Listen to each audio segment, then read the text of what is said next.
こんにちは、はみ肉チャンネルです。2025年夏休み真っ盛りです。岩手でも連日30度超えの日が続いています。こんな時は北を目指そうということで、岩手からどんどん北上していきます。これまでは北西に向かい、岩木山や十和田湖方面に向かっていましたので、今回は北東に行ってみます。どうだろうな。いつもはこっちに向かってきますね。今回はこっち、下北半島まで行けるかな。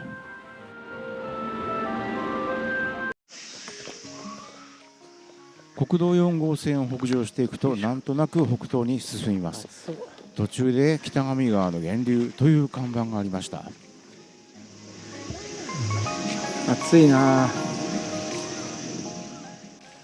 新通法寺小学院というお寺の中に源流があるようですが、ここの三門がとても重厚で美しい。すんごい綺麗だな。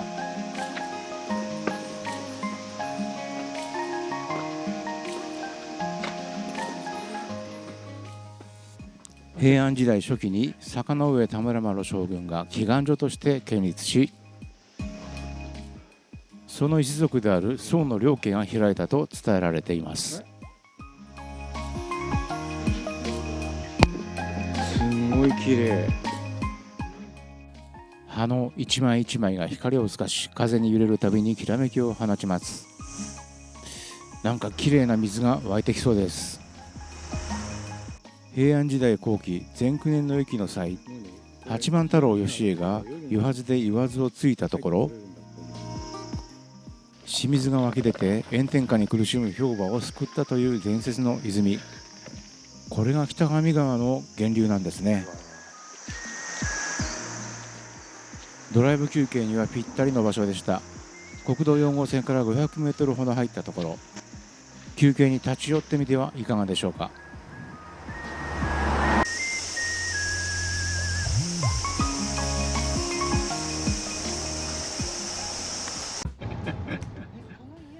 近くの大きなひまわり畑を目指すもすでに消失していて空振り。さらに4号線を北上して二戸付近に到着しました。4号線沿いに素敵なレトロドライブインを発見。残念ながらやってないな。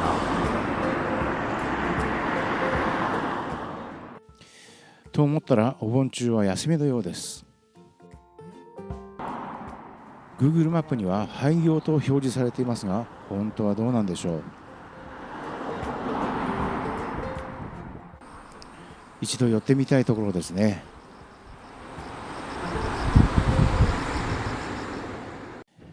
一戸二戸周辺は見どころが結構あります。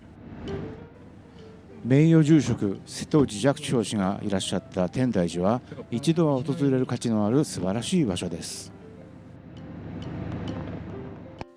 鳥越観音は私が訪問した神社仏閣の中で一番度肝を抜かれた場所です。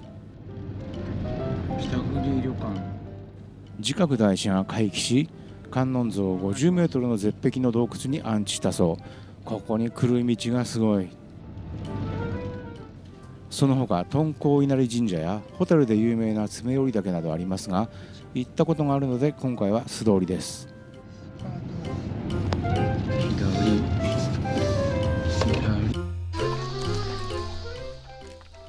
ここまで来てやっと温泉にありつけます。座敷わらしで有名な緑風荘さんです。この宿は座敷わらし亀麻呂が住む場所として知られ、訪れる人々に不思議な体験や幸運をもたらすと伝えられています。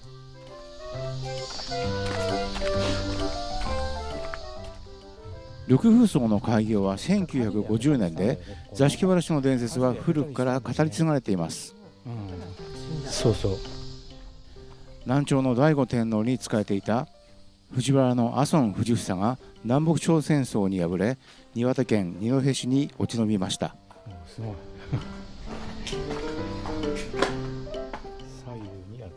息子の亀麻呂が病に倒れ、松代まで家を守ると言い残して息を引き取ったと伝えられています。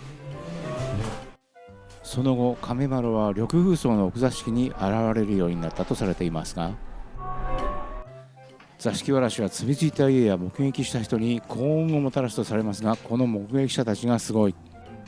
松下幸之助、本田宗一郎などの企業の有名な経営者、歴代の総理大臣たち、作家さんでは遠藤周作、三浦哲郎、漫画家では水木しげる、角田次郎など、歌手のゆず、相撲界では水戸泉などがそうそうたる顔ぶれです。しかもこれはほんの一部のようです。皆さん座敷わらしにあってから出世されているようですね。昭和30年に開業した緑風荘は、昭和46年に作家の三浦哲郎が緑風荘の座敷わらしをテーマに書いたユタと不思議な仲間たちのヒットにより全国的に知られるようになりましたが、しかし平成21年の火災で中庭の座敷わらしを祀った祠を残して全焼してしまいます。いろいろと紆余曲折はあったようですが、2016年には再建を終え営業を再開しております。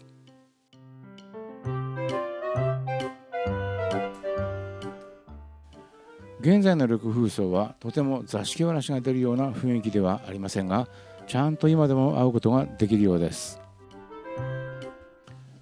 座敷わらしに気に入られると宿のどこでも現れてくれるようです。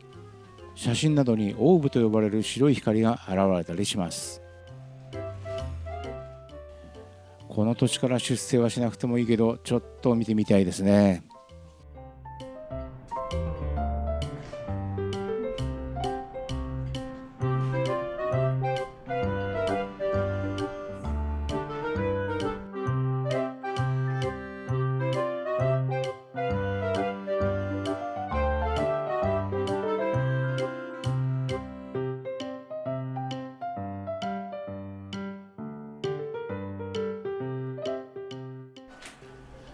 座敷わらしの話ばかりになってしまいましたが、温泉もトロトロで気持ちよかったです。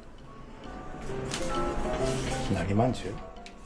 宿泊してゆっくりお湯を楽しみながら座敷わらしを待つのもいいんじゃないでしょうか。食べますか？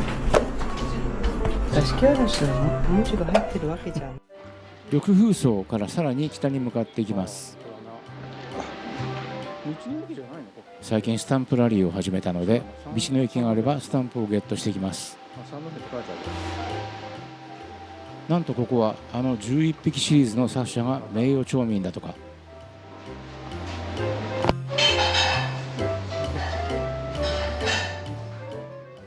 妻は子ども関係の仕事をしてましたので、かなり馴染みがあるようで感動してました。買うの？私はこれが気に入って半分嫌がらせでお土産に買ってきましたが、意外と美味しくてびっくり。ここでしか買えない11匹シリーズの限定品もあるようです。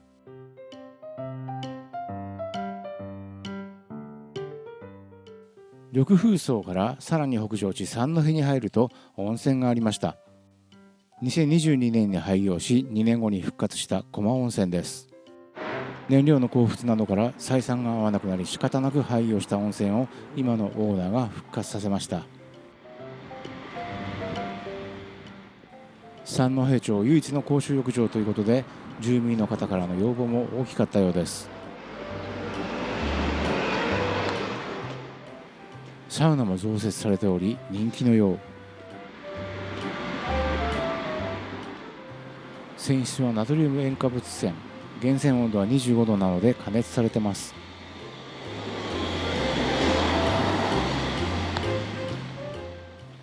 ついさっき温泉に入ったばかりで、さすがにここでは入れませんでしたが、良さげな感じでした。ちょ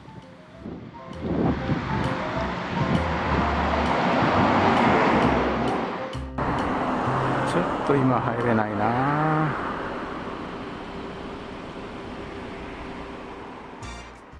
駒温泉から4号線をさらに1時間ほど北上すると、上北郡東北町のあたり、ここにまた温泉がありました。東北町の温泉、泉質はアルカリ性の単純泉、32カ所もある源泉を使用している温泉は全て源泉かけ流しという贅沢。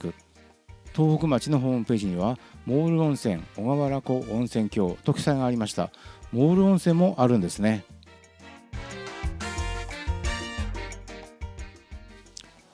ホームページに東北町の温泉施設一覧がありました。こんなに全部は入れないのでピックアップして入浴していきましょう。東北本線沿いに走る県道に面した旅館とドライブイン併設の公衆浴場。ひなびた感じが素敵な温泉です。ラジウムの字が地に濁点なのがまたいいですね。旅館とドライブインが併設されています。旅館は2食付きで4500円、素泊まりは3000円と格安。産地日帰り入浴は大人200円。商売になるんでしょうか。すごいな。でラジウム温泉ね、こっちが旅館なんだ。入り口には人がおらず、お金を箱に入れて勝手に入浴するようです。脱衣所前には効能などの注意書きが掲示してあります。浴室はそんなに広くはなく、15、6人が浸かれる L 字型の湯船が1つ。湯口の奥にラジウム鉱石が埋め込んであるそうです。泉質はアルカリ性単純温泉。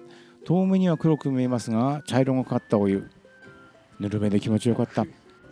ゆっくり使った後、小腹も空いてきたし、隣のドライブインで何かいただこうとしましたが、今は調理人が不在ということで食事にはありつけませんでした。店にはのれんがかかっており営業はしてるんですがね、のどかですね。今度また寄らせていただきます。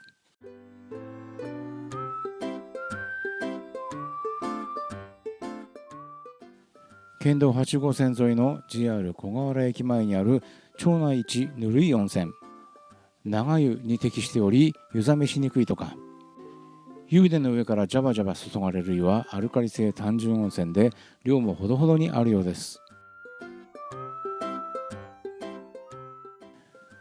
すでに湯あたり気味でここは通り過ぎただけ。他の温泉も含めて次回お邪魔します。八甲温泉の北に東北温泉があったんですが、今回は見逃してしまいました。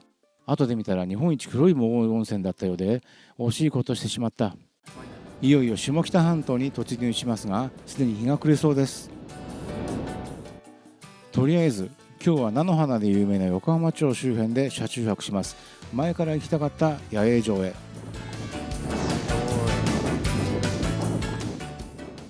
陸奥湾を一望できる絶好のロケーション。前に一度予約したけど都合で来れなかったとこです。今日はここまで来れるか不安だったので予約はしてません。とりあえず来てみました。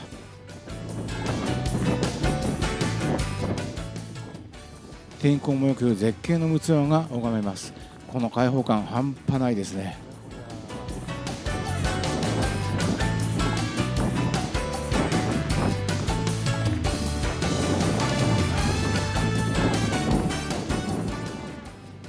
地球の丸みを実感できます。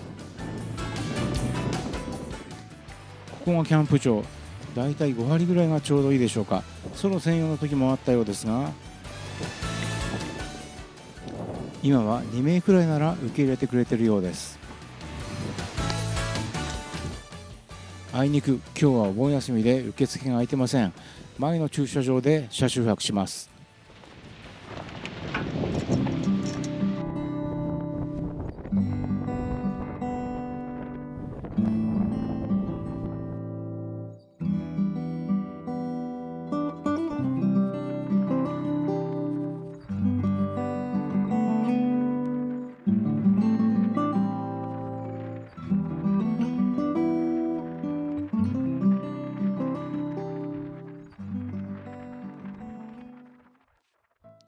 この野営場はトラベルプラザサンシャインというお土産店の裏にあり、ここが経営してます。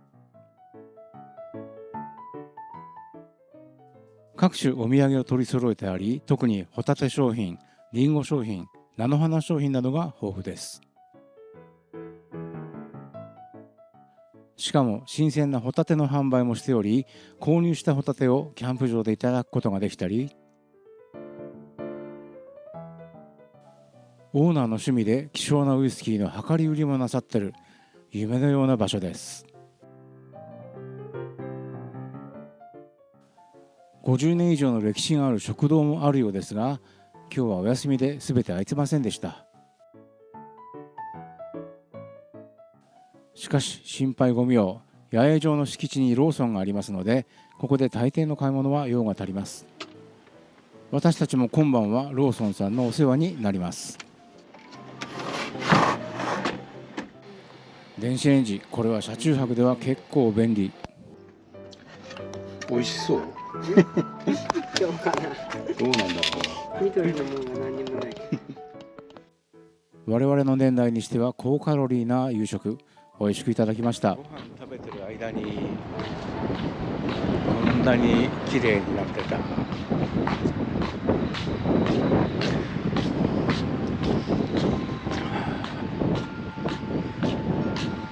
いいね。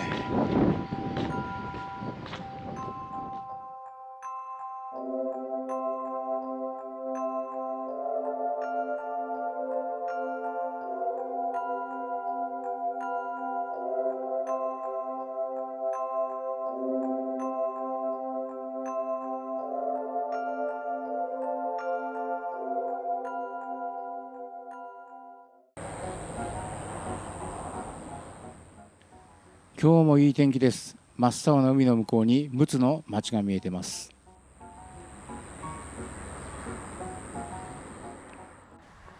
愛犬もこの散歩を済ませて、今日も北上を続けます。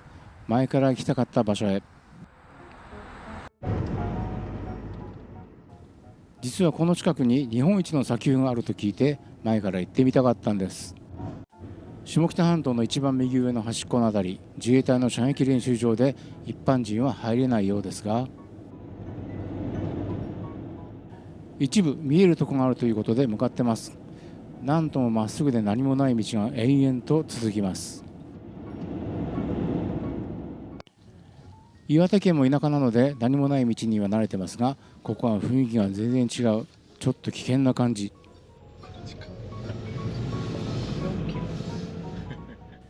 それでもナビの指示に従い進んでいくと、誰も行かなそうなとこだな。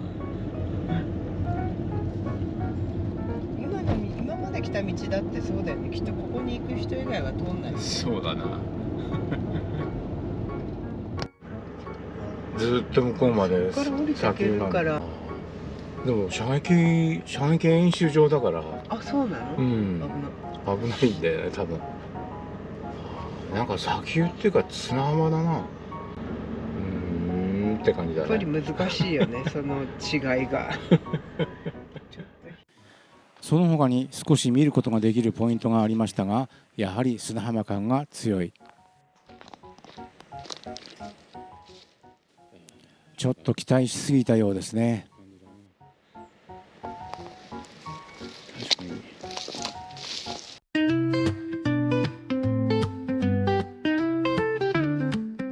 はみ肉チャンネル。そしてさらに北へ、下北半島の白矢崎灯台を目指します。ここもしばらくまっすぐで何もない道が続きますが、ゲートを通りしばらく行くと海岸線の道に出ます。この灯台は明治9年に東北地方の初の洋式灯台として完成。3年4ヶ月の工期を費やして建てられたレンガ造りでは日本一高い歴史的灯台です。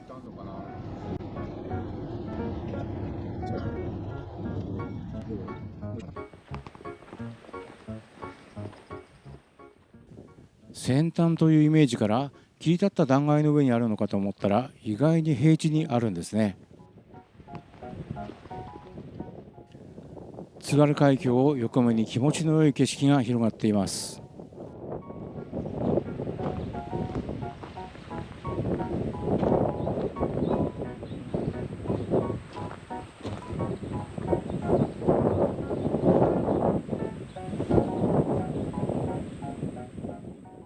ここはカンタチメの放牧場として保護されている場所でもあります。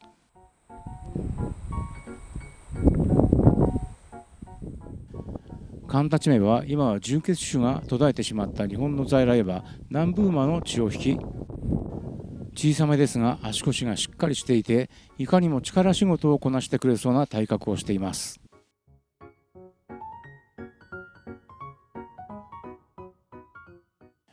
現在では頭数もかなり減少しており、大切にされています。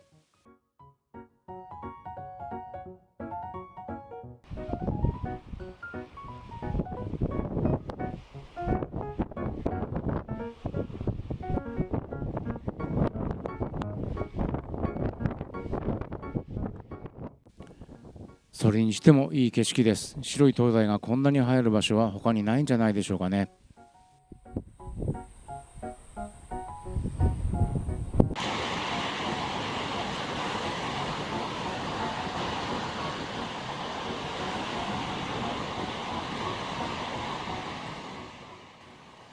ここから内陸に向かっていくとたくさんの温泉があるはずですが、今回はここまで。次回もよろしくお願いいたします。